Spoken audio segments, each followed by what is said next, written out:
एक बार फिर से मैं खुदावन यीशु मसीह के मीठे और मधुर नाम में आप सभी का स्वागत करता हूं और आप सभी को शालोम कहता हूं। परमेश्वर की शांति आप सबके साथ में बनी रहे। परमेश्वर जो हमसे प्रेम करने वाला परमेश्वर है, उसने आज हम सबको ये मौका दिया है कि हम सब मिलकर इबादत करें, इकट्ठे हों और उसके नाम की आराधना करें। तो मेरे प्रिय अजीज़ों, परमेश्वर के अनुग्रह में हम सब अपने आप को रखेंगे, परमेश्वर की बातों में हम सब अपने आप को रखेंगे, परमेश्वर की प्रशंसा में हम सब अपने आप को रखेंगे, क्योंकि वह भला खुदावंद है और उसकी करुणा सदा की है। मेरे प्रिय अजीज़ों, आज हमारे पास एक प्रेयर रिक्वेस्ट है और प्रेयर रिक्वेस्ट है तिमोथी परिवार की ओर से। उनकी सबसे छोटी बेटी बुलबुल जिस हॉस्पिटल में काम करती है, उस पूरे हॉस्पिटल को जो है सीज़ किया गया है और जितने भी स्टाफ हैं उनको सबको अंदर बंद करके रखा गया है, क्योंकि वहाँ पर एक कोरोना पॉजिटिव पेशेंट आ गया था। और हम परमेश्वर से प्रार्थना करें कि प्रभु की बेटी, उनके परिवार चिंतित ना हो और परमेश्वर के अनुग्रह में वो पूरी रीति से सुरक्षित पाए जाएं। और साथ ही साथ मैं आपको ये सूचित करना चाहता हूँ कि आज हमारे कलीसिया के बड़े बुज़ुर्ग मिस्टर नोएल शार्प जी का जन्मदिन है। हम उनके लिए भी प्रार्थना करेंगे कि परमेश्वर अपने अनुग्रह में उन्हें आगे बढ़ाए, शारीरिक तंदुरुस्ती में आगे बढ़ाए और पूरी रीति से उनका ख्याल रखे। आइए मिलकर प्रार्थना करें।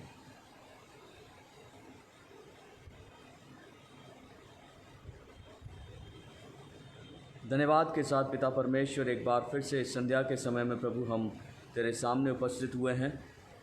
पिता परमेश्वर, हम धन्यवाद देते हैं हमारी ज़िंदगियों के लिए कि तूने हम सबको प्रभु सुरक्षित रखा। हम सबको प्रभु एक बार फिर से ये मौका दिया कि हम तेरी उपस्थिति में अपने सिरों को झुकाकर और प्यारे परमेश्वर अपने हाथों को उठाकर तेरे नाम का शुक्र अदा करें। पिता परमेश्वर, हम धन्यवादित हैं कि तू प्रार्थनाओं को सुनता है और धन्यवादित इसलिए हैं कि प्रभु तू हमें जीवन देकर इस संसार में हमसे प्यारे परमेश्वर अपनी मर्ज़ी बजा लाने की ख्वाहिश रखता है, ताकि हम प्रभु तेरे लिए इस्तेमाल किए जाएं और प्रभु तेरी महिमा का वसीला इस पृथ्वी की ज़िंदगी में बने। प्रभु, मैं सभी फेसबुक फ्रेंड्स को तेरे हाथों में समर्पित करता हूँ। अपनी कलीसिया के एक एक सदस्य को, जवानों को, बुज़ुर्गों को, बच्चों को, स्त्रियों को, पुरुषों को, कमेटी मेंबरान्स को, WSS, MYF, Sunday school board, सबको प्रभु तेरे हाथों में समर्पित करता हूँ। सबकी मदद करें, सहायता करें, सबको अपने अनुग्रह में ढांक के रखें। पिता परमेश्वर, ख़ास प्रार्थना है भाई तिमोथी परिवार के लिए, उनकी छोटी बेटी बुलबुल के लिए ख़ास तौर से प्रार्थना करते हैं और जिस हॉस्पिटल में वो काम करती है प्रभु, उन सभी कर्मचारियों के लिए प्रार्थना करते हैं। प्रभु अपनी सुरक्षाओं में लें, प्यारे परमेश्वर, होने दे कि जबकि सभी को क्वारंटीन किया गया है, हॉस्पिटल में ही क्वारंटीन किया गया है, प्रभु अपने अनुग्रह में ढांक लें, ताकि वो डरे नहीं, हताश ना हो, निराश ना हो, वरन तेरे अनुग्रह में प्यारे परमेश्वर पूरी रीति से पाए जाएं और किसी भी प्रकार का कोई भी निराशाजनक बात उनके जीवन का हिस्सा ना बनने पाए। प्रभु अपने फरिश्तों की निगहबानी में पूरे परिवार को रखना। यहाँ प्रभु उसके माता पिता प्यारे परमेश्वर चिंतित ना हो, उन्हें भी प्यारे परमेश्वर तौफीक अता फरमाए कि अपना ज़िंदा ईमान तुझ पर रखें और तेरी उस अद्भुत नियामत को देखें, इस पृथ्वी की ज़िंदगी में महसूस करें, अनुभव करें कि तू कितना भला खुदावंद है, क्योंकि तू अपने लोगों पर अपनी करुणा, अपनी दया और अपनी सुरक्षा बना के रखता है। पिता परमेश्वर, हम प्रार्थना करते हैं हमारे कलीसिया के बड़े बुज़ुर्ग मिस्टर नोएल शार्प जी के लिए, जबकि आज प्रभु उनका जन्मदिन है। प्रभु अपने अनुग्रह में उन्हें ढांकें। जीवन के कई वर्षों तक तूने संभाला है, हिफाजत की है, शारीरिक तंदुरुस्ती देकर संभाला है। प्रभु होने दे कि आने वाले तमाम वर्ष उनके जीवन के लिए आशीष का कारण हो। तमाम उम्र वो तेरी शुक्रगुजारी करते हुए अपनी ज़िंदगी को बिताएं और अपने परिवार वालों के लिए आशीष का कारण बने रहें। सभी के लिए जिनके लिए वो दुआएं करते हैं प्रभु, आशीष का कारण बने रहें। उनके पूरे परिवार को संभालें, उनके बच्चों को आशीषित करें।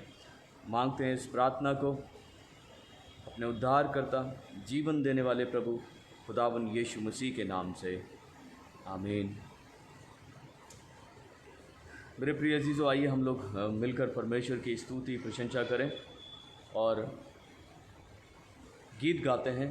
मुक्ति दिलाए यीशु नाम, शांति दिलाए यीशु नाम। और इस गीत को गाने में पादरी साहब हमारी अगुवाई करेंगे। हम सब मिलकर इस मुक्ति के गीत को, शांति के गीत को गाएं, प्रशंसा करें। आप सभी को गुड इवनिंग।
जन्म लिया यीशु सूली पे किया विश्राम, सूली पे किया विश्राम। हे बोलो मुक्ति दिलाए यीशु नाम, शांति दिलाए यीशु नाम, मुक्ति दिलाए यीशु नाम, शांति दिलाए यीशु नाम। सबके पापों को मिटाने, हम सबके पापों को मिटाने यीशु हुआ बलिदान, यीशु हुआ बलिदान। मुक्ति दिलाए यीशु नाम, शांति दिलाए यीशु नाम, मुक्ति दिलाए यीशु नाम, शांति दिलाए यीशु नाम। हम पर भी यीशु कृपा करना, हम पर भी यीशु कृपा करना। हम हैं पापी नादान, हम हैं पापी नादान। बोलो मुक्ति दिलाए यीशु नाम, शांति दिलाए यीशु नाम, मुक्ति दिलाए यीशु नाम, शांति दिलाए यीशु नाम। भारत पर यीशु कृपा करना, भारत पर यीशु कृपा करना। जो है तेरी संतान, जो है तेरी संतान। बोलो मुक्ति दिलाए यीशु नाम, शांति दिलाए यीशु नाम। ओ यीशु नाम, यीशु नाम, नाम यीशु नाम, यीशु नाम, यीशु नाम, यीशु नाम, यीशु नाम। मुक्ति दिलाए यीशु नाम, शांति दिलाए यीशु नाम, मुक्ति दिलाए यीशु नाम, शांति दिलाए यीशु नाम। क्रूस पे अपना खून बहाया, क्रूस पर अपना खून बहाया।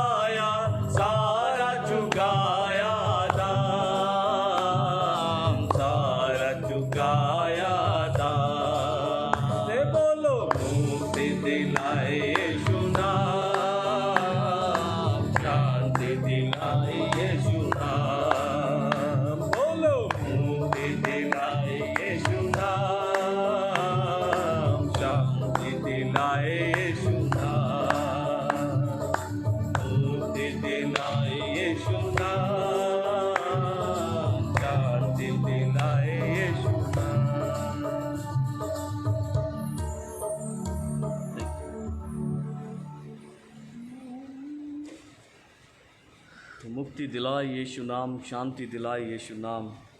परमेश्वर की स्तुति हो, परमेश्वर का धन्यवाद हो कि उसने एक बार फिर से प्रशंसा करने का मौका दिया, एक बार फिर से उसके निकट आने का मौका दिया और हम निरंतर रोज़ बरोज़ प्रभु में आगे बढ़ रहे हैं, प्रभु के वचनों में आगे बढ़ रहे हैं, उसकी प्रशंसा में आगे बढ़ रहे हैं। हम जितना भी खुदावंद का धन्यवाद करें कम है, जितने भी उसके वचनों को सीखें कम है, जितनी भी उसकी आज्ञाओं में बने रहें कम है, जितना भी उससे प्यार करें कम है। और हमें निरंतर उसके प्यार में और इन तमाम बातों में आगे बढ़ना है। परमेश्वर की स्तुति हो, परमेश्वर का धन्यवाद हो।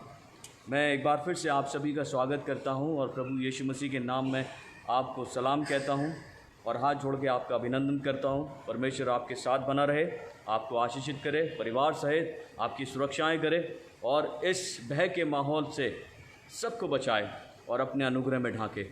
ये प्रार्थना है हमारी परमेश्वर से, ताकि हमारी कलीसिया के एक एक सदस्य, तमाम जो हमारे फेसबुक फ्रेंड्स हैं, जो हमसे जुड़े रहते हैं निरंतर, उन सब के परिवार सुरक्षित रहें, तंदुरुस्त रहें और परमेश्वर के अनुग्रह में बने रहें।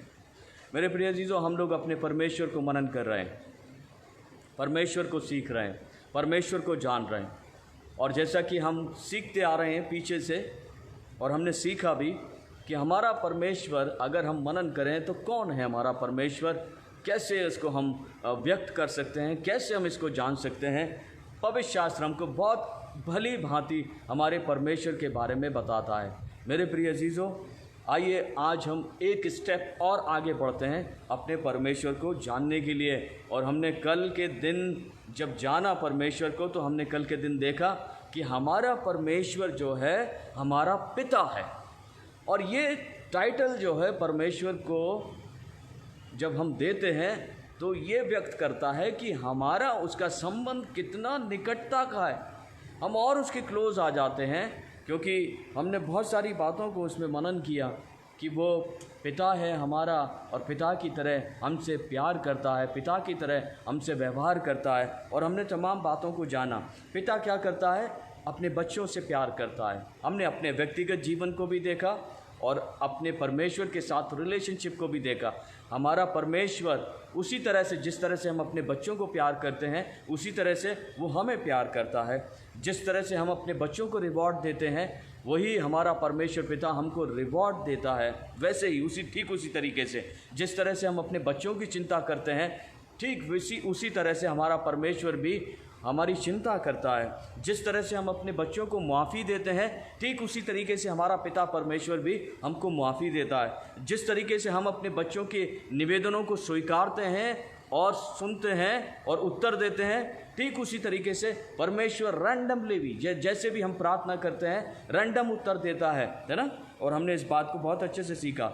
जैसे कि हमारा परमेश्वर पिता मर्सीफुल है, दयावंत है। जैसे हम अपने बच्चों पे दया करते हैं, वैसे ही हमारा परमेश्वर पिता हम पर भी दया करता है। जिस तरीके से हम अपने बच्चों को डिसिप्लिन करते हैं, वैसे ही हमारा परमेश्वर पिता हमको डिसिप्लिन करता है। ये तमाम बातें हमने कल के दिन के विषय में जानी थी और सीखी थी। और मेरे प्रिय अजीज़ों, मैं उम्मीद करता हूँ ये तमाम बातें आपके लिए फ़ायदा पैदा कर रही होंगी, आपके जीवन में आशीषों को लेकर आ रही होंगी। आज हम देखते हैं our relationship with the father. हमारा संबंध जो है परमेश्वर से और पिता की तरह, पिता बेटे की तरह, और दूसरे शब्दों में कहते हैं कि परमेश्वर पिता हमसे क्या चाहता है, वो हमसे क्या एक्सपेक्ट करता है। इन तमाम बातों को हम लोग सीखेंगे। मैं कुछ रेफरेंसेस आपके लिए पढ़ता हूँ, वो हमारे लिए मददगार साबित होंगे कि हम परमेश्वर की तमाम बातों को सीखने पाएँ, समझने पाएँ। ठीक है, मैं आपके सामने पढ़ूंगा पहला यूहन्ना, उसका पहला अध्याय और उसकी 3री आयत का आखिरी हिस्सा। ठीक है,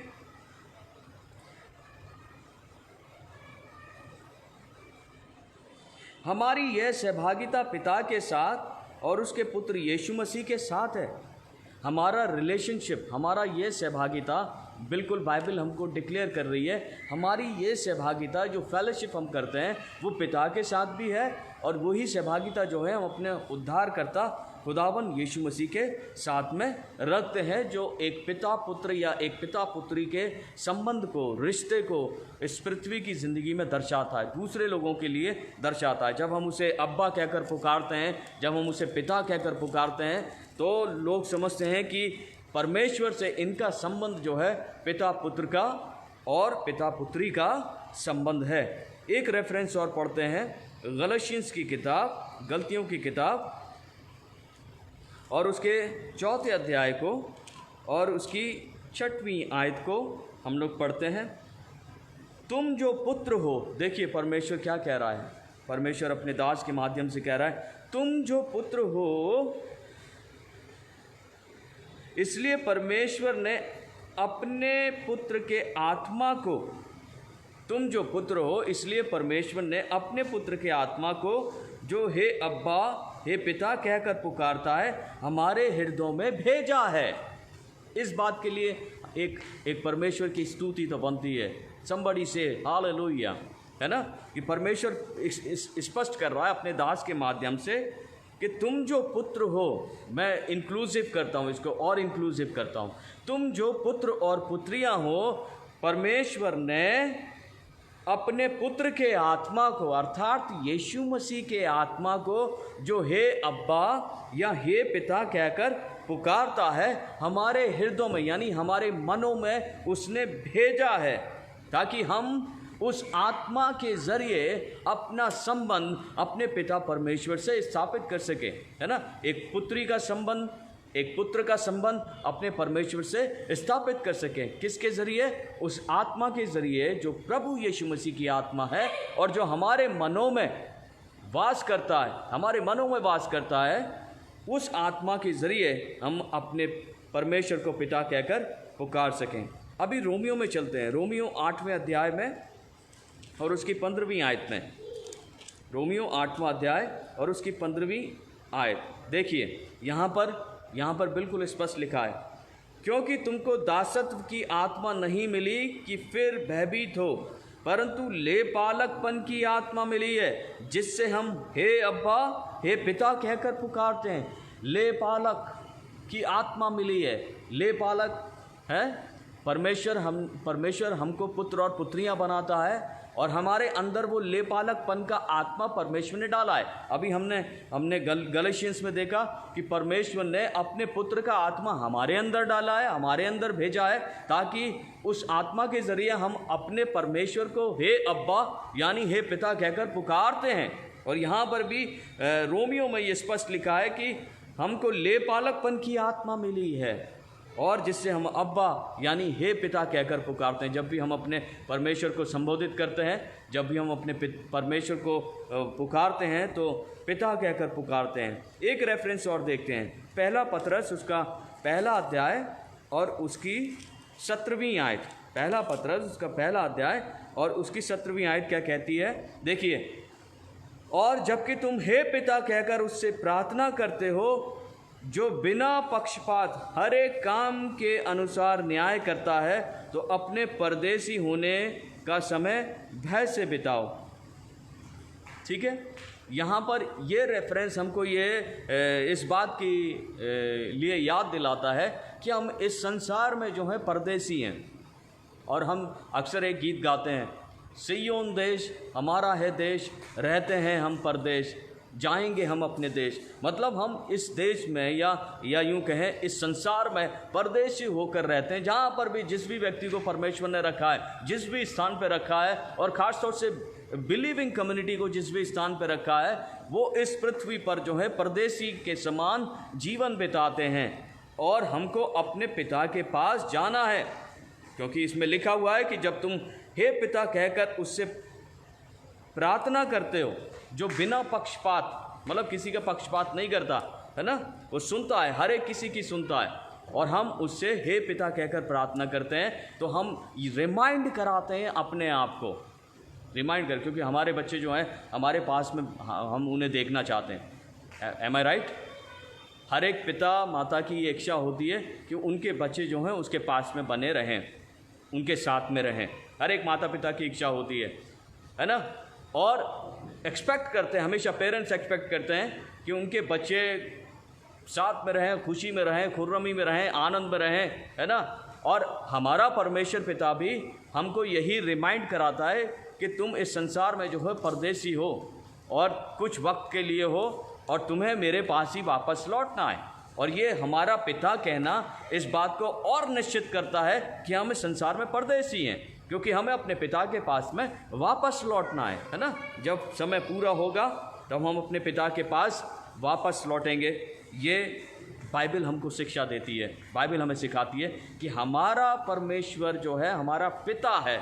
और अगर पिता है तो पिता पुत्री का संबंध जो है बहुत गहरा होता है, बहुत घनिष्ठ होता है ना।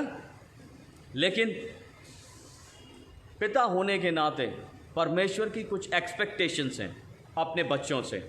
वो एक्सपेक्ट करता है, अगर मैं पिता हूँ तो मैं बच्चों से कुछ एक्सपेक्ट करता हूँ। मेरी एक्सपेक्टेशन है मेरे बच्चों से, मेरी ख्वाहिशें उनको लेकर, है ना। और इसलिए मैं चाहता हूँ कि मैं उन्हें वही रास्ता दिखाऊँ जिस मार्ग पर उन्हें चलना है, ताकि वो मेरे एक्सपेक्टेशन पे खरे उतरें, है ना।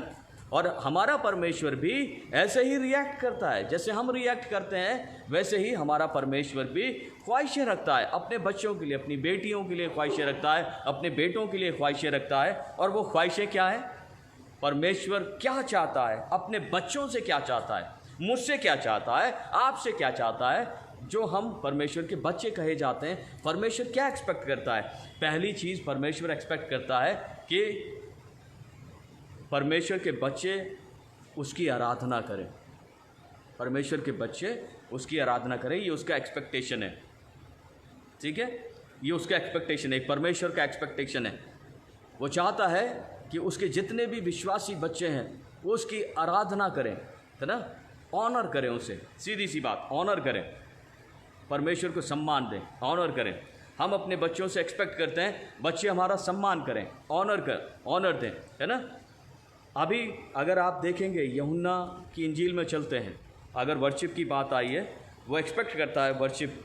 यूहन्ना के 4 अध्याय में हम लोग चलते हैं और 21, 22, 23, 24 वर्सेस को हम लोग पढ़ेंगे। 21, 22, 23, 24 वर्सेस को हम लोग पढ़ेंगे, जहाँ पर यीशु मसीह और समैरिटन वुमन का कन्वर्जेशन चल रहा है ना। कन्वर्जेशन गोइंग ऑन है और यीशु मसीह उस समैरिटन वुमन से कहते हैं, सामरी स्त्री से कहते हैं, क्या कहा? यीशु ने उससे कहा, हे नारी, मेरी बात का विश्वास कर कि वह समय आता है कि तुम ना तो इस पहाड़ पर पिता की आराधना करोगे ना यरूशलेम में। देखिए यीशु मसीह क्या कहते हैं कि ना तो तुम इस पहाड़ पर आराधना करोगे ना यरूशलेम में आराधना करोगे। वह समय आता है, ऐसा समय आएगा कि ना पहाड़ पर पिता की आराधना होगी ना यरूशलेम में पिता की आराधना होगी। तुम जिसे नहीं जानते उसकी आराधना करते हो, हम जिसे जानते हैं उसकी आराधना करते हैं, क्योंकि उद्धार यहूदियों में से है। परंतु वह समय आता है, वरन अब भी है, जिसमें सच्चे भक्त पिता की आराधना आत्मा और सच्चाई से करेंगे।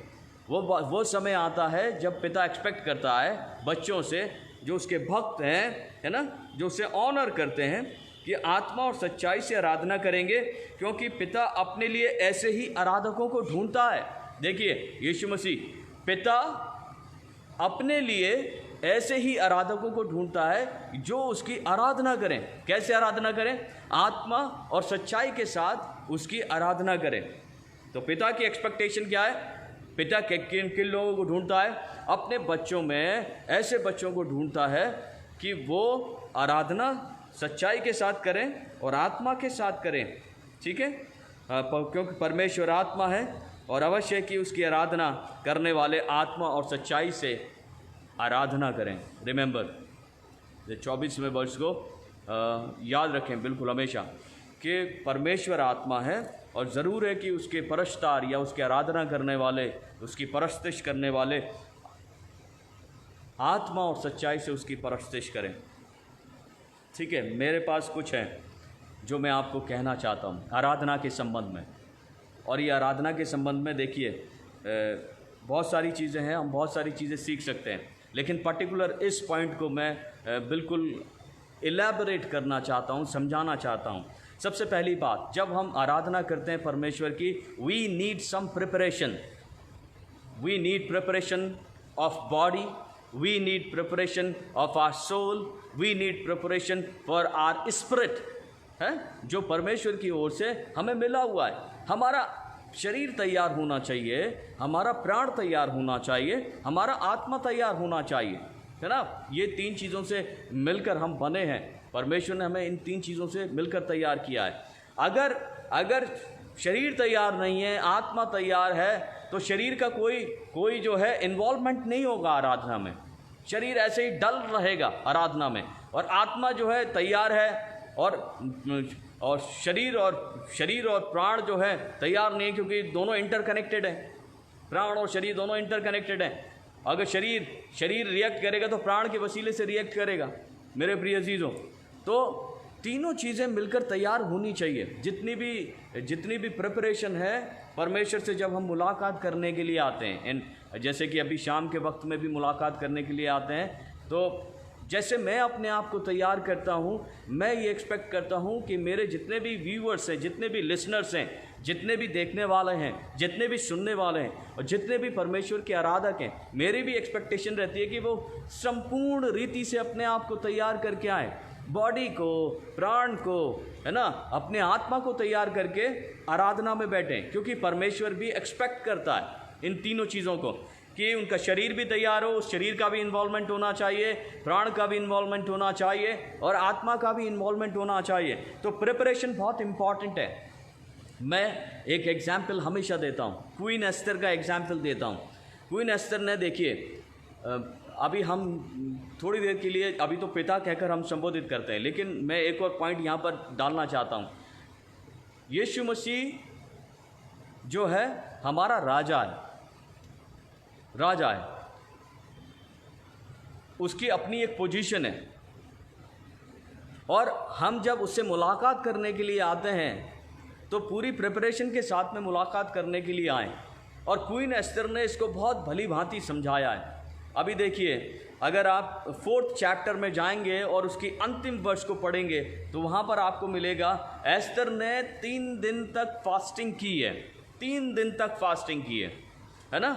अपने राजा से मुलाकात करने से पहले, राजा के पास जाने से पहले एस्तर ने 3 दिन की फास्टिंग करी. उस 3 दिन की फास्टिंग में उसने अपने आप को क्या किया, पूरी तरीके से प्रिपेयर किया होगा, अपने प्राण को प्रिपेयर किया होगा कि उससे क्या कहना है, उसकी प्रिपरेशन रही होगी, है ना. राजा के सामने खड़े होकर कैसे रिएक्ट करना है, उसकी प्रिपरेशन रही होगी. उसने अपने शरीर को तैयार किया होगा, है ना. फास्टिंग में उसने अनॉइंटिंग ली होगी परमेश्वर से, क्योंकि एक विश्वासी स्त्री है वो. और अपने आत्मा को तैयार किया होगा. तीनों तरीके से उसने उसकी तैयारी देखी है. और जब आप 5th चैप्टर में जाएंगे, 5th चैप्टर में जाएंगे, तो आप 5th चैप्टर में देखिए, वहाँ पर लिखा हुआ है एस्तर ने तीसरे दिन अपने राजकीय वस्त्र धारण किए. राजकीय वस्त्र धारण किए. ऐसे नहीं चली गई, क्योंकि उसे अपने राजा का स्टेटस मालूम है, और अपने खुद का भी स्टेटस मालूम है कि वो कौन है, राजा की कौन है, वो क्वीन है ना, राजा की रानी है ना. उसे रानी बनाया गया है. राजा ने ये तौफीक अता फरमाई है कि रानी बने. अभी हमारे पास भी क्या तौफीक है, हमारे पास ये तौफीक है कि हम रानी बने, है ना. हम रानी बने, क्योंकि हमारा इंगेजमेंट हमारे उद्धारकर्ता खुदाबंद यीशु मसीह से हुआ है. और जब हम उससे मुलाकात करने के लिए जाते हैं, तो ये समझ लीजिए, बहुत इम्पॉर्टेंट बात कह रहा हूँ.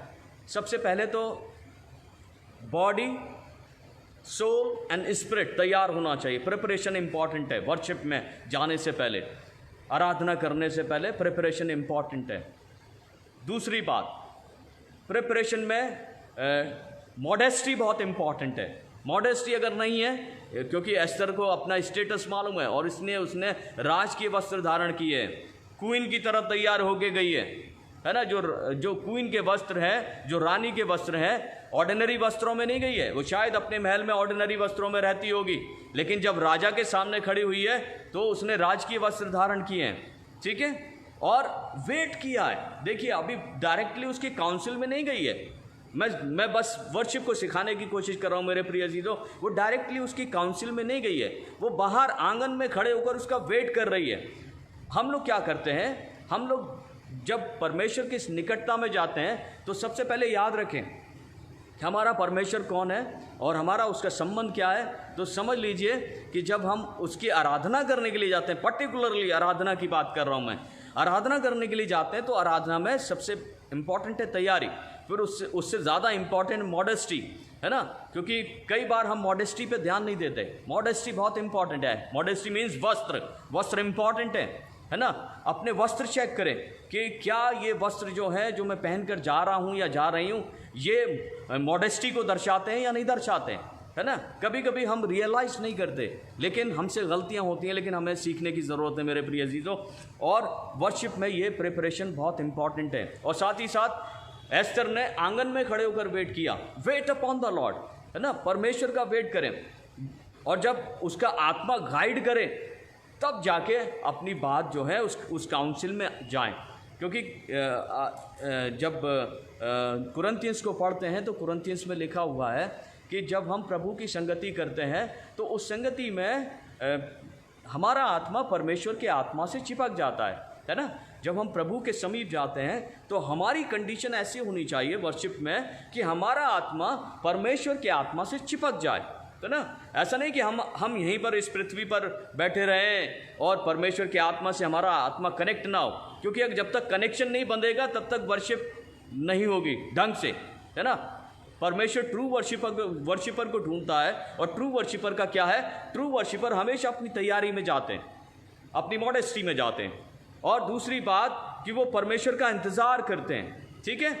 और तीसरी बात, परमेश्वर के आत्मा से चिपकना बहुत इम्पॉर्टेंट है, क्योंकि जब तक स्पिरिट का मिलन नहीं होगा तब तक जो है कहानी बनेगी नहीं, बात बनेगी नहीं। और इसलिए इम्पॉर्टेंट बात है, वेट करें। और जब राजकीय दंड, सोने का राजदंड जब राजा ने उसकी ओर किया है, एस्तर की ओर, तब एस्तर अंदर गई है। और जब अंदर गई है तब उसने वो बातें कही हैं। लेकिन वो उन बातों को मैं यहाँ पर सारी बातों को मनन नहीं कर रहा, लेकिन बस इम्पॉर्टेंट बात बतानी थी। और इम्पॉर्टेंट बात मैंने बताई कि तैयारी बहुत इम्पॉर्टेंट है परमेश्वर के समीप जाने के लिए, या परमेश्वर की जब भी आराधना करने के लिए बैठते हैं तो तैयारी इम्पॉर्टेंट है, क्योंकि जब तक हम तैयार नहीं होंगे तब तक बात नहीं बनेगी, ठीक है। अब बात करते हैं वर्शिप की, ठीक है। अभी ये तो तैयारी की बात हो गई, अभी मेन पॉइंट पे आते हैं वर्शिप पे, क्योंकि परमेश्वर पिता जो हमारा संबंध जो पिता पुत्र का, पिता पुत्री का है, वो एक्सपेक्ट करता है कि हम उसकी आराधना करें, है ना। और इसलिए वो परस्तार ढूंढता है, सच्चे परस्तार जो आत्मा और सच्चाई से उसकी परस्तिश करें। तो मैं एक पहला वर्ड देता हूँ आपको, बराक, आराधना का बराक। अब इसका मतलब क्या है बराक?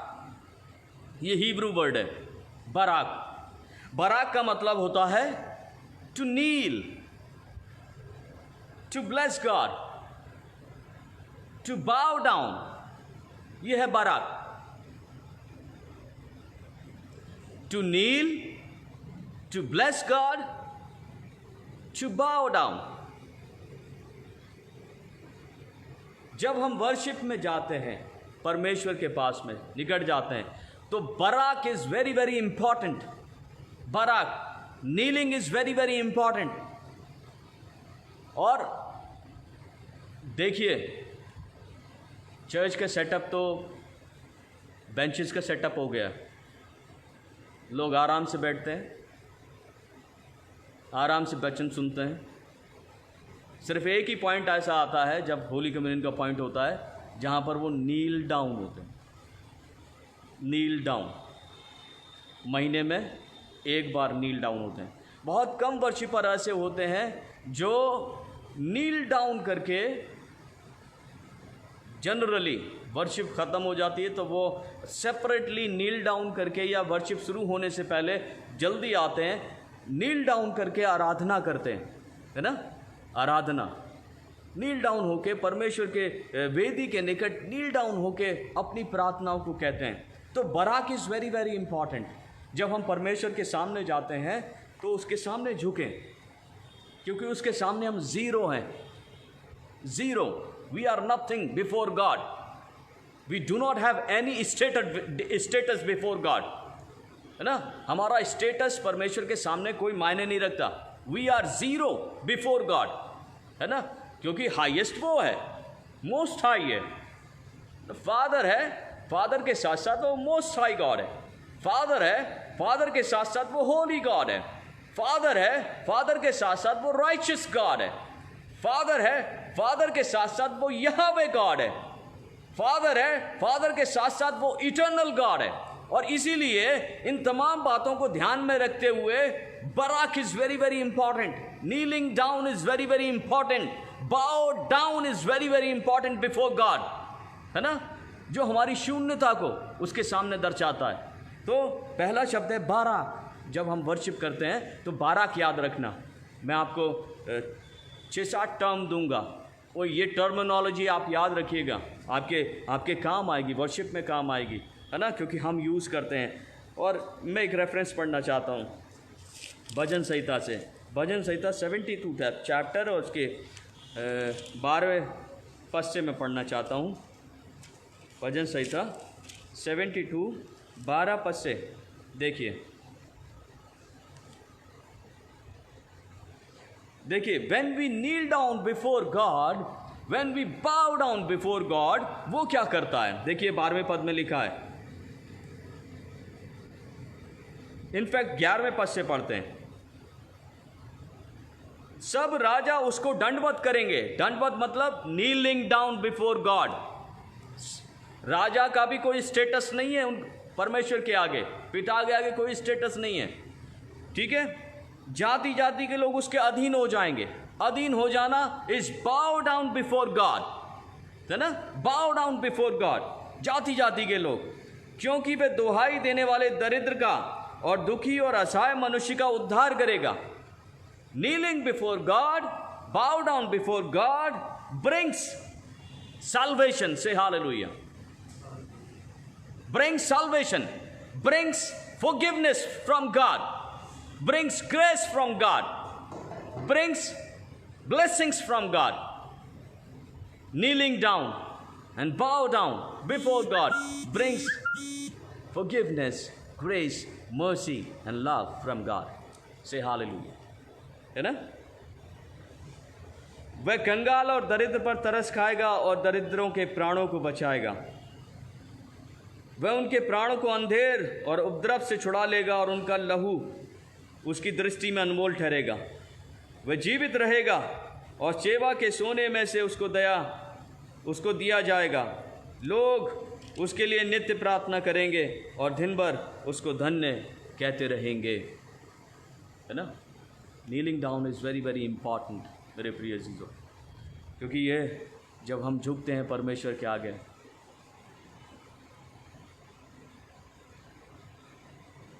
आशीर्वाद निकलता है परमेश्वर के मुंह से। एक दिन मेरे एक सर ने मुझे टोक दिया, बाइबल कॉलेज की बात कर रहा हूँ, रिलीजन के टीचर ने। मैंने उनसे कहा गुड मॉर्निंग सर। वो कहते हैं तुम मुझे गुड मॉर्निंग कहोगे, मैं तुम्हें गुड मॉर्निंग कह दूंगा, मेरे मुंह से कोई आशीर्वाद नहीं निकलेगा।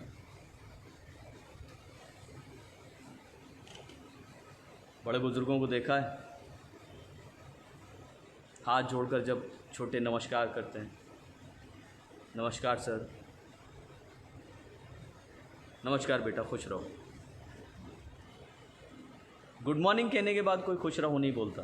गुड मॉर्निंग कहने के बाद good morning, good morning, good morning, good evening, good afternoon.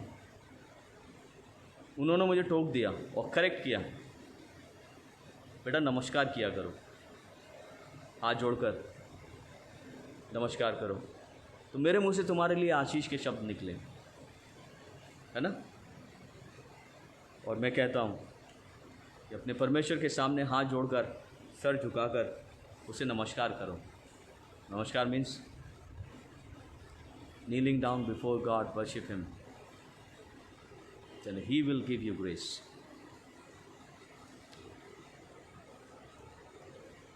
दूसरा शब्द आता है हलाल। हलाल, पहला शब्द था बाराक, मीन्स नीलिंग डाउन और बाउ down before God, bless God. और दूसरा शब्द आता है हलाल। हलाल का मतलब होता है टू बी क्लियर, है ना, to be clear, to shine, to boast, है ना, टू रेव। ये इंग्लिश के टर्म में जो मैं बता रहा हूँ, हिब्रू का शब्द है हलाल और उसका मतलब है टू रेव और टू शाइन, टू बोस्ट। यानी कि इसका अर्थ यह है किसी के बारे में बहुत सारी बातें अच्छी बताना या अच्छा कहना। तो जब हम परमेश्वर के सामने जाते हैं तो सबसे पहले आता है नीलिंग डाउन, फिर दूसरा टर्म आता है हलाल, यानी कि परमेश्वर ने जो हमारी ज़िंदगी में काम किए हैं, अगर हम उसकी सामर्थ को महसूस करते हैं, उसकी शक्ति को महसूस करते हैं, उसके ग्रेस को महसूस करते हैं, उसकी ब्लेसिंग को महसूस करते हैं, उसकी हीलिंग को महसूस करते हैं, तो उसके विषय में उसका स्तुति गान करना, उसके बारे में अच्छा कहना, क्योंकि वो भला खुदावंद है। और यही कारण है कि ये सबसे ज़्यादा जब हम भजन संहिता की किताब पढ़ते हैं, भजन पढ़ते हैं, दाऊद के भजनों को पढ़ते हैं, उसने बार बार परमेश्वर की महिमा में बहुत सारी बातें रखी हैं। उसने बहुत सारी डेलिबरेटली जो उसका अनुभव है परमेश्वर की महिमा में कहा है कि उसकी करुणा सदा की है, वो दयालु है, वो कृपालु है, वो अपने शरणागतों की रक्षा करता है। वो बहुत सारी बातें उसके जलाल में कही हैं दाऊद ने। और हमारा भी काम है जब हम उसकी वर्शिप करने के लिए आते हैं, उसके जलाल में बहुत सारी बातें कहें, क्योंकि वो हमारा उद्धार करता परमेश्वर है, हमसे प्यार करने वाला पिता है, और अपने पिता के जलाल में बहुत सारी बातें कहें, है ना, क्योंकि हम उसके अनुभव में पाए जाते हैं, उन बातों के अनुभव में पाए जाते हैं। इसलिए बाराक के साथ साथ हलाल is also very very important जब हम परमेश्वर की आराधना करने के लिए आते हैं। रेफरेंस पढ़ते हैं, पहले इतिहास में चलते हैं और 16वें अध्याय में चलते हैं।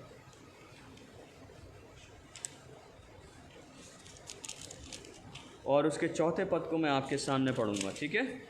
पहला अध्याय और 16वां अध्याय चौथा पद। यहाँ पर इस प्रकार से लिखा है, दाऊद ने, ठीक है, कुछ लेवियों को ठहराया। लेवियों को देखिए किस लिए ठहराया। तब उसने कई लेवियों को इसलिए ठहरा दिया कि यहोवा के संदूक के सामने सेवा टहल किया करें और इज़राइल के परमेश्वर यहोवा की चर्चा, उसका धन्यवाद और स्तुति किया करें। दाऊद का इंटेंशन देखिए, वो हलाल को बहुत अच्छी तरीके से समझता है। उसने लेवियों को ठहरा दिया कि निरंतर परमेश्वर की जो है धन्यवादी स्तुति करते रहना है। निरंतर लेवियों को ठहरा दिया, उन्हें ड्यूटी लगा दी कि कंटिन्यूस जो है परमेश्वर के विषय में गाते रहना है, परमेश्वर के विषय में कहते रहना है, धन्यवाद देते रहना है उसको, है ना, अच्छे अच्छे शब्द कहते रहना है परमेश्वर के सामने। उसने ड्यूटी लगा दी। ये है इम्पॉर्टेंट बात मेरे प्रिय अजीज़ों। हमारे लिए भी जब हम परमेश्वर की आराधना करने के लिए आते हैं तो इम्पॉर्टेंट बात है कि हम उसकी स्तुति और प्रशंसा करें, उसके लिए अच्छे अच्छे शब्द कहें। तीसरा वर्ड आता है शबाक। शबाक मुझे आज भी याद है कि जब हम अपना गॉस्पेल बैंड फॉर्म कर रहे थे आगरा में, तो मैंने नाम सजेस्ट किया था शबाक। और इसका मतलब मैं आपको बताता हूँ। हालांकि वो नाम हमने रखा नहीं, हमने इंडियन नाम रखा बंदगी, है ना। लेकिन शबाक का मतलब होता है to shout loudly, to command, है ना, टू शाउट लाउडली। जब हम परमेश्वर के सामने आते हैं वर्शिप करने के लिए, आराधना करने के लिए, तो हमको इस बात का ख्याल रखना है ना। शबाक is also very very important in worship, है ना। बहुत जोर से पुकारना है अपने परमेश्वर को, लाउडली, टू शाउट लाउडली। अगर आप प्रेज द लॉर्ड बोल रहे हैं तो बहुत जोर से बोलें, है ना। अल्लाह, जितना हमारे पास स्ट्रेंथ है चिल्लाने का, हम उतने स्ट्रेंथ से इस शब्द का इस्तेमाल कर सकते हैं, परमेश्वर की स्तुति में इस्तेमाल कर सकते हैं, है ना। चिल्लाकर कह सकते हैं कि हमारा परमेश्वर कितना महान परमेश्वर है। मैं एक रेफरेंस पढ़ता हूँ, भजन संहिता 47 वर्स 1। भजन संहिता 47 वर्स 1। हे देश देश के सब लोगों तालियां बजाओ। देखिए, हे देश देश के सब लोगों तालियां बजाओ, ऊंचे शब्द से परमेश्वर के लिए जय जयकार करो। ऊंचे शब्द से। अभी ऊंचा शब्द कैसा होता है? अगर मैं अपने स्ट्रेंथ में, मेरे पास जितनी स्ट्रेंथ है, चाहे मेरे अपने पेट की शक्ति से या अपने गले की शक्ति से, जितनी तेज चिल्ला सकूं, मैं परमेश्वर के लिए चिल्ला सकूं और कह सकूं hallelujah, shout to the Lord, praise the Lord. ऊंचे शब्द से परमेश्वर की स्तुति करें, ऊंचे शब्द से उसका जय जयकार करें। प्रभु यीशु मसीह की जय हो। ऊंचे शब्द से जय जयकार करें। यह है शबाक, शाउट टू द लॉर्ड, है ना? यह आराधना का हिस्सा है मेरे प्रिय दीदों। बहुत धीमे से आवाज निकलती है जब मैं बोलता हूं प्रेज द लॉर्ड। बहुत थोड़े से लोग बोलते हैं प्रेज द लॉर्ड, वो भी धीमे साउंड में, प्रेज द लॉर्ड। किस बात का डर? दाऊद कह रहा है ऊंचे शब्द से जय जयकार करो। बीइंग ए पास्टर, एक पासवान होने के नाते मैं अपने परमेश्वर के लिए तेज चिल्ला सकता हूं। आप नहीं चिल्ला सकते क्या? चिल्ला सकते हैं। स्ट्रेंथ दी है परमेश्वर ने, उससे स्ट्रेंथ का यूज कीजिए, है ना? फिर आता है चौथा वर्ड, तेहिला। तेहिला, तेहिला, तेहिला का अर्थ होता है to sing praises, singing out of the spirit spontaneously, है ना? To sing praises, singing out of the spirit spontaneously. मैं आपको अपने बारे में बताना चाहता हूं इस संबंध में। मैं कभी कभी पागल हो जाता हूं। स्पॉन्टेनियस मतलब टेलिला मीन्स टू सिंग अनरिहर्स्ड, है ना? Unplanned praises to God. हम कभी कभी क्या करते हैं, प्लान करके परमेश्वर की महिमा करते हैं, लेकिन जो तेहिला वर्ड है, तेहिला वर्ड जो हमको दर्शाता है कि हमें स्पॉन्टेनियस परमेश्वर की वर्शिप करनी है, स्पॉन्टेनियस सिंग करना है, स्पॉन्टेनियस गाना है। अभी हमको तो, हम कंपोजर तो है नहीं, हमको कंपोज करना नहीं आता, लेकिन स्पॉन्टेनियस परमेश्वर की आराधना करनी हो तो कैसे करेंगे? मेरे मुंह में जो शब्द आएगा परमेश्वर की प्रशंसा में, मैं उसको गाने लगता हूं। ये मेरा पागलपन है। अगर मैं बाथरूम में हूं, अगर मैं नहा रहा हूं, तब भी अगर स्पॉन्टेनियस कोई शब्द आ रहा है तो उस शब्द को मैं गाने लगता हूं परमेश्वर के लिए। अगर मैं कुछ और काम कर रहा हूं, अगर कोई स्पॉन्टेनियस शब्द आ रहा है परमेश्वर की महिमा से, मैं उसको गाने लगता हूं। तो ये स्पॉन्टेनियस वर्शिप है, spontaneous worship of God, unplanned worship, है ना? Unplanned praises, unplanned singing, unrehearsed singing. और जब अनरिहर्स्ड सिंगिंग होती है मेरे प्रिय अजीजों, परमेश्वर को वो पसंद आता है, क्योंकि वो अनरिहर्स्ड सिंगिंग हमारे दिल से निकलती है, मन से निकलती है। अनरिहर्स्ड सिंगिंग, है ना? इसको बोलते हैं तेहिला। तेहिला, to praise, to sing praises spontaneously.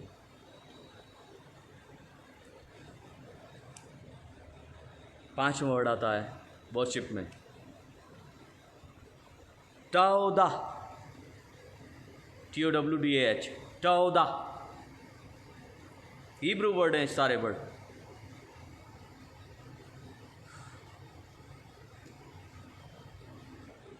Extending hands, acting out of thanksgiving for what has or will be done.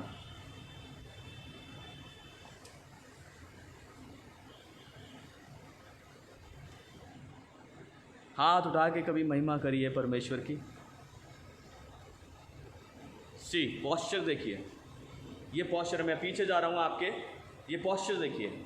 जब हम परमेश्वर की महिमा करते हैं तो ये हाथ उठने चाहिए ऐसे, टौदा, टौदा, एक्सटेंडिंग हैंड्स, ऐसे हाथ उठने चाहिए। ऐसे बहुत सारे लोग हैं जो हाथ नहीं उठाते, लेकिन ये वर्शिप है मेरे प्रिय अजीजों। अगर कहते भी हैं रेज योर हैंड्स, बहुत थोड़े से लोग हाथ उठाते हैं। कभी एक हाथ उठेगा, कभी दो हाथ, कभी ऐसे उठेंगे, कभी छोटे से रहेंगे ऐसे। लेकिन एक्सटेंडिंग हैंड्स, ये है extending position, extending hand before God, है ना। क्योंकि जो उसने किया है वो हमारे लिए बहुतायत है। जो उसने किया है वो हमारे लिए बहुतायत है। सबसे पहली बहुतायत क्या है कि उसने हमें जीवन दिया, मनुष्य रूप में रचा, ये बहुतायत है। और उस दिन से, जिस दिन से हम रचे गए हैं, आज तक वो हमें संभालता आया है, ये बहुतायत है। Extend your hands in worship, है ना। परमेश्वर ये चाहता है, क्योंकि जो उसने किया है, क्योंकि अगर हम शुक्रगुजारी कर रहे हैं उसकी, तो हाथ खुले होने चाहिए। यह है पोजीशन, ने परमेश्वर को आराधना करने की पोजीशन। यू नो, कितनी बार मूसा को बोला परमेश्वर ने। अब अगर आप निर्गमन पढ़ेंगे ना, तो निर्गमन की पुस्तक को आप स्टडी कीजिएगा। निर्गमन की पुस्तक में जब जब मूसा ने अपने हाथ खोले हैं लाइक दिस, जब जब उसने हाथ खोले हैं, तब तक मुसीबत आई है मिस्र के ऊपर। जब जब उसने हाथ खोले हैं, जब जब उसकी लाठी पकड़े उसने हाथ खोले हैं। इनफैक्ट बिफोर द, अभी आप देखिए, जब वो सामने खड़ा हुआ है, रेड सी के सामने खड़ा हुआ है, रास्ता नहीं है, परमेश्वर उसे हुक्म देता है। हुक्म क्या दिया? Raise your hands. और ऐसे उसने अपने हाथों को ऊपर किया, लाठी समेत, लाठी पकड़कर उसने हाथ ऊपर किया। And sea divided into 2 parts, say hallelujah.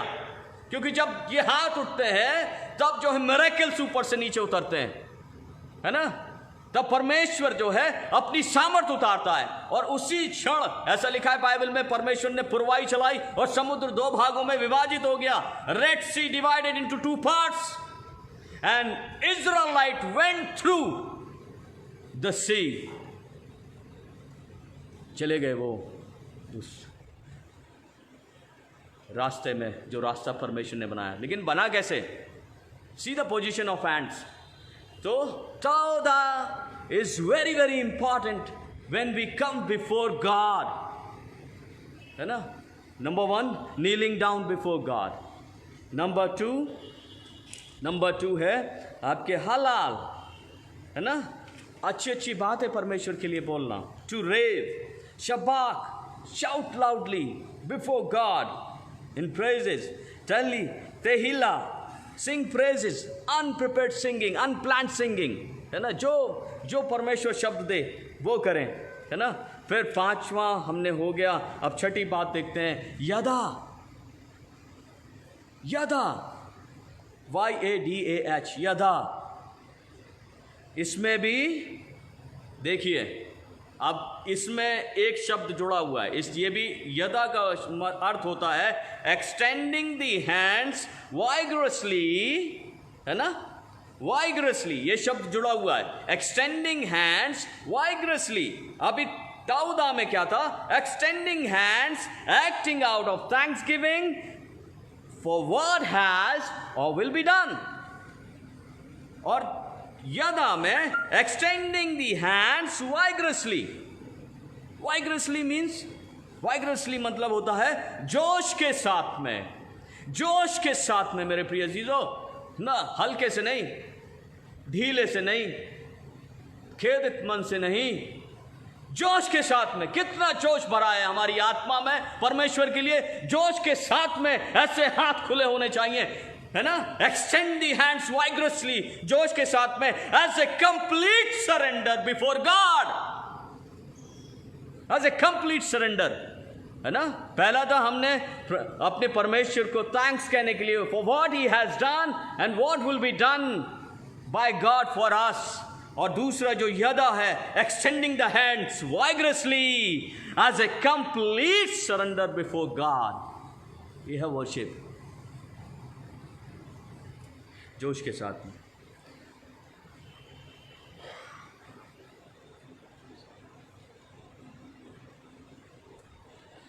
Last but not the least, जमार।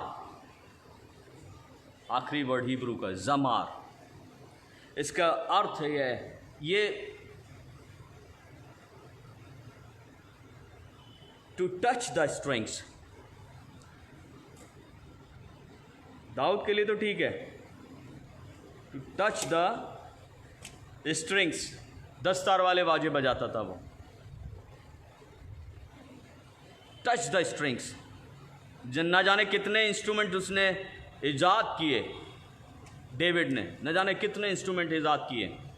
अगर आप जेनेसिस की किताब पढ़ेंगे, वहाँ पर पहला इंस्ट्रूमेंट परमेश्वर के लिए बनाया गया।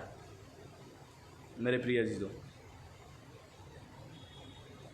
और जब हम ज़मार में होते हैं तो ज़मार में रोना नहीं होता है, ज़मार में रिजॉइसिंग होती है। और इसलिए शायद पौलुस ने फिलिपियों में बार बार कहा, rejoice in the Lord always, rejoice in the Lord always, है ना। मैं आपके सामने 2 रेफरेंसेस पढ़ता हूँ। एक तो मैंने रेफरेंस नहीं दिया, आप देखिए 50वां अध्याय उत्पत्ति का, 50वां अध्याय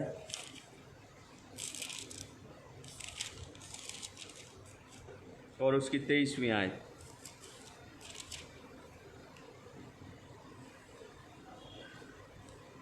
धन्यवाद के बलिदान का चढ़ाने वाला मेरी महिमा करता है, परमेश्वर कह रहा है। एंड दिस इज़ फॉर टाउदा, जब हम अपने हाथ खोलते हैं धन्यवाद करते हैं परमेश्वर का, for what he has done for us. और जो अपना चरित्र उत्तम रखता है उसको मैं परमेश्वर का किया हुआ उद्धार दिखाऊंगा। और एक रेफरेंस और पढ़ता हूँ, राजाओं की किताब, इतिहास की किताब में से 2 क्रॉनिकल्स, दूसरा इतिहास और उसका 20वां अध्याय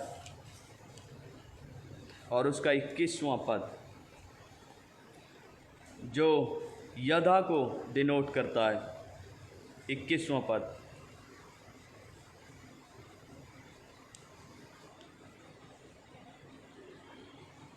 देखिए, तब उसने प्रजा के साथ सम्मति करके कितनों को ठहराया जो कि पवित्रता से शोभायमान होकर हथियारबंदों के आगे आगे चलते हुए यहोवा के गीत गाएं और ये कहते हुए उसकी स्तुति करें, यहोवा का धन्यवाद करो क्योंकि उसकी करुणा सदा की है।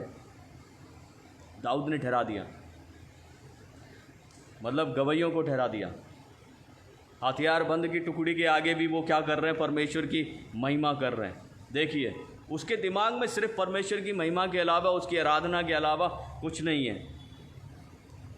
तो ये है वर्शिप का तरीका, नीलिंग डाउन बिफोर गॉड और बाउ डाउन बिफोर गॉड, है ना, टू रेव, उसके प्रशंसा में अपने मुंह से उसकी तारीफ करना, ज़ोर से चिल्लाकर उसका जय जयकार करना, ऊंचे शब्द से जय जयकार करना, अनरिहर्स्ड सिंगिंग परमेश्वर को पसंद आता है। ठीक है, अपने हाथों को फैलाकर परमेश्वर की आराधना करें, धन्यवाद दें। अपने हाथों को फैलाकर अपना कंप्लीट सरेंडर परमेश्वर के सामने रखें। और अगर आपको कुछ बजाना आता है तो तार बजाकर, तार वाले इंस्ट्रूमेंट बजाकर या खाल वाले इंस्ट्रूमेंट बजाकर परमेश्वर की महिमा करें, उसकी स्तुति करें। तो ये वर्शिप का हिस्सा मैंने आपके सामने रखा है। अभी जो एक्सपेक्टेशन है अभी ख़त्म नहीं हुई है परमेश्वर की। अभी तो एक ही एक्सपेक्टेशन के बारे में हमने विचार किया, अभी हमने वर्शिप के ऊपर विचार किया।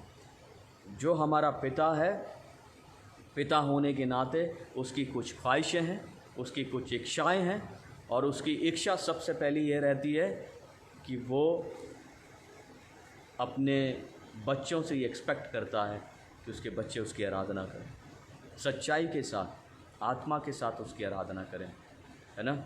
याद रखें, जब भी परमेश्वर की आराधना करने का मौका मिलता है, सबसे पहले प्रिपेयर करें अपने आप, अपने बॉडी को, अपने सोल को, अपने स्पिरिट को प्रिपेयर करें।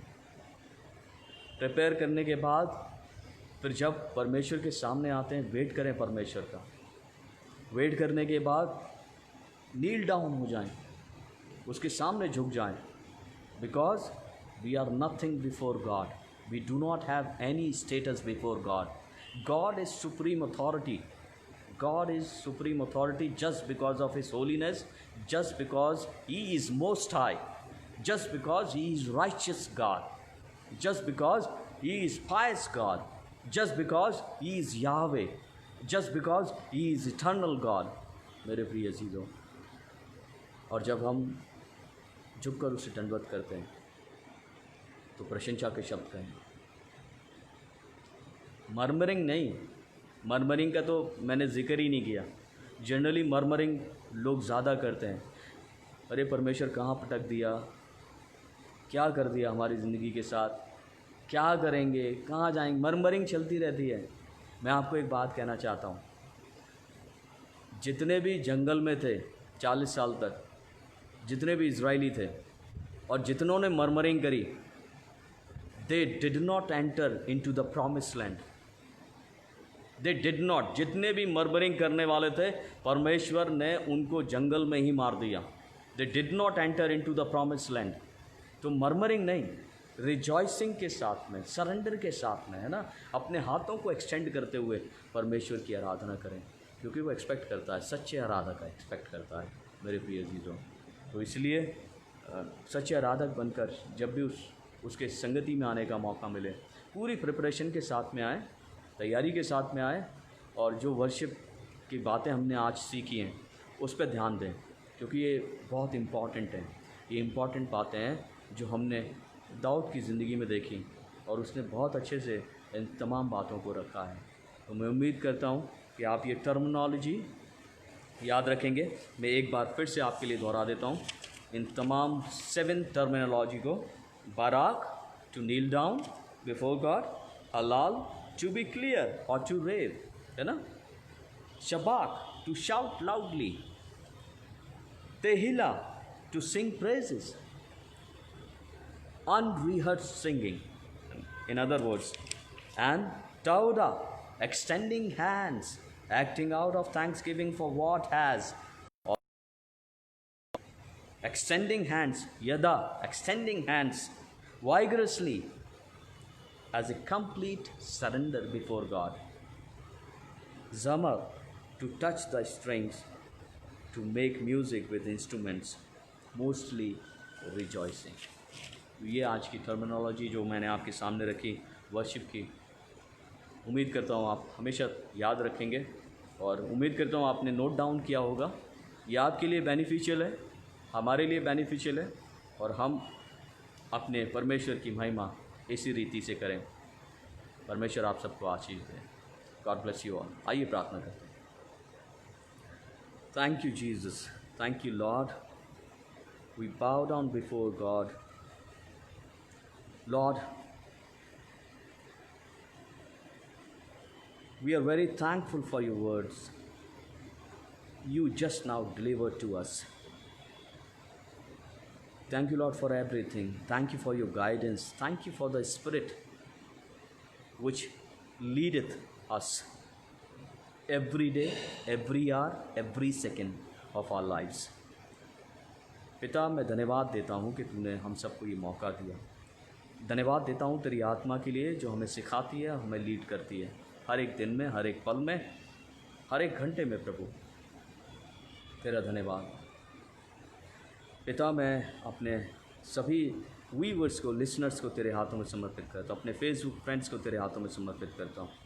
जितनों ने सुना है प्रभु, अब आत्मा और सच्चाई के साथ तेरी आराधना करें, ऊंचे शब्द से तेरा जय जयकार कर, हमेशा तेरी भलाइयों के विषय में गुणानुवाद करें, हमेशा अपना कंप्लीट सरेंडर प्रभु तेरे सामने रखें।